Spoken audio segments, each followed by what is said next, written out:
ಅವಕಾಶ ಸಿಕ್ಕಿದ್ರೆ ಈಗ ರಾಜಕೀಯಕ್ಕೆ ಸಹಕಾರಿಯಾಗಿರ್ತಕ್ಕಂಥ ಅವಕಾಶ. ಬಹಳ ಜನ ಸಹಕಾರಿಗಳಾದ ಅಪರೂಪ. ದಲಿತ ಜನಾಂಗದಲ್ಲಿ ಹುಟ್ಟಿ ಒಬ್ಬ ಸಮರ್ಥ ಸಹಕಾರಿಯಾಗದಿಲ್ಲ. It is not so easy.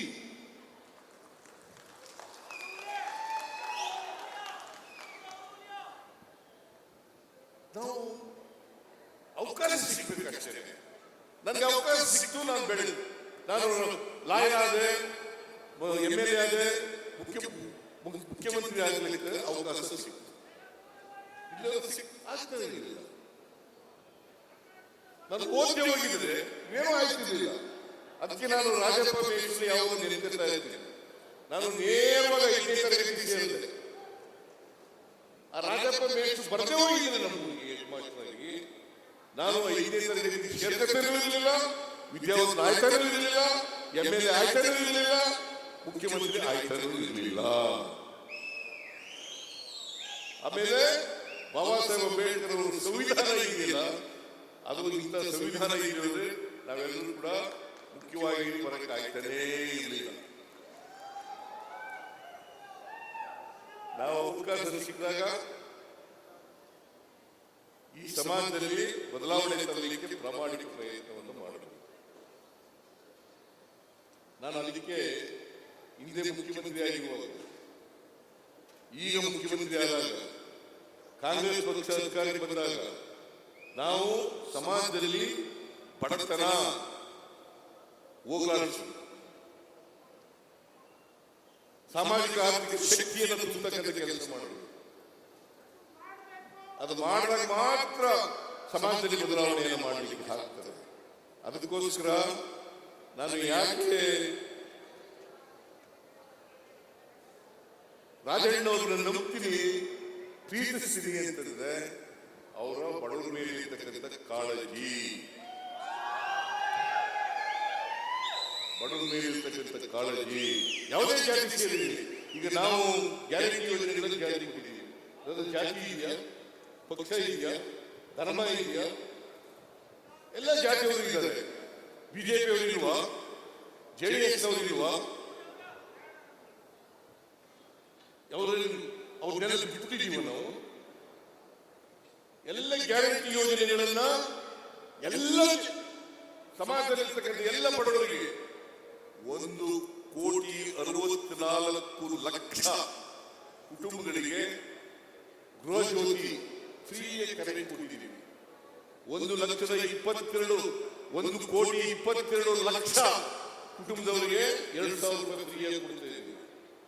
1,22,00,000 ಕುಟುಂಬಗಳಿಗೆ ಫ್ರೀಯಾಗಿ ಕೊಡ್ತಾ ಇದ್ದೀವಿ. ಎಲ್ಲ ಮಹಿಳೆಯರು, ಜಾತಿ ಇದೆಯದು ಏನಮ್ಮ, ಎಲ್ಲ ಮಹಿಳೆಯರಿಗೂ ಕೂಡ ಫ್ರೀಯಾಗಿ KSRTC ಬಸ್ ಓಡಾಡಬಹುದು ಅಲ್ವಾ? ಅದರಲ್ಲಿ ಇಂಥ ಜಾತಿಗೆ ಹೋಗ್ಬೇಕು ಅಂತ ಹೇಳಿದೀವ, ಇಂಥ ಪಕ್ಷದವರಿಗೆ ಹೋಗ್ಬೇಕು ಅಂತ ಹೇಳಿದೀವ. ಬಡವರು ಯಾವುದೇ ಜಾತಿ. ನಾನು ಬರಗೂರು ರಾಮಚಂದ್ರಪ್ಪನವರ ಇದು ಒಂದು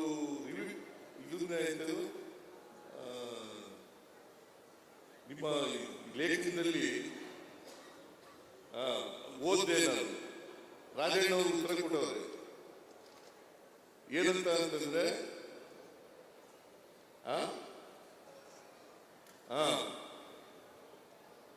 ಏನಂತ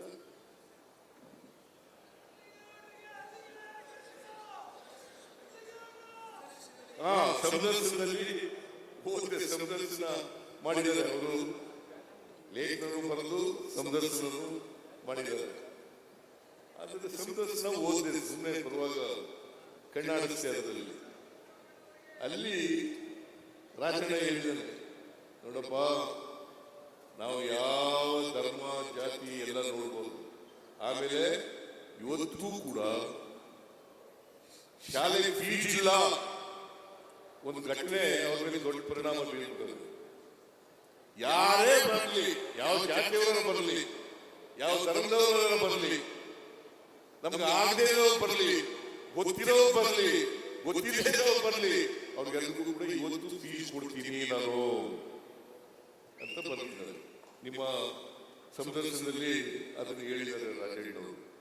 ಅದು ಇರಬೇಕು, ಆ ಗುಣ ಪ್ರತಿಯೊಬ್ಬರಿಗೂ ಕೂಡ ಬರಬೇಕು. ಕಷ್ಟದಲ್ಲಿರೋರಿಗೆ ಸಹಾಯ ಮಾಡ್ತಕ್ಕಂಥ, ಸಹಾಯ ಮಾಡಿದ್ರೆ ಓದಿ ದ್ವೇಷಿಸಬಾರ್ದು, ಯಾವ ಕಾರಣಕ್ಕೂ ಇನ್ನೊಬ್ಬರನ್ನು ದ್ವೇಷಿಸಬಾರ್ದು. ಅದನ್ನು ಮಾಡ್ತಕ್ಕಂಥ ಕೆಲಸ ಮಾಡಬೇಕು. ರಾಜಣ್ಣವರು ಈ 74 ವರ್ಷಗಳು ಮಾಡ್ಕೊಂಡು ಬಂದಿದ್ದಾರೆ, ಮುಂದೆನೂ ಕೂಡ ಮಾಡಲಿ ಅಂತೇಳಿ ಈ ಸಂದರ್ಭದಲ್ಲಿ ಹಾರೈಸಿ, ಅದಕ್ಕೋಸ್ಕರ ಹೆಚ್ಚು ಕುಟುಂಬದವರಿಗೆ ಅವರಿಗೆ ಹೆಚ್ಚು ಆಯುಷು ಆರೋಗ್ಯಗಳನ್ನು ಕೊಡಲಿ ಅಂತೇಳಿ ನಾನು ಪ್ರಾರ್ಥನೆ ಮಾಡಿ ನನ್ನ ಮಾತುಗಳನ್ನು ಮುಗಿಸ್ತೇನೆ. ಮತ್ತೊಮ್ಮೆ ರಾಜಣ್ಣವರಿಗೆ ನಾನು ಹುಟ್ಟುಹಬ್ಬದ ಶುಭಾಶಯಗಳನ್ನು ಕೋರಿ, ಜೈ ಹಿಂದ್, ಜೈ ಕರ್ನಾಟಕ.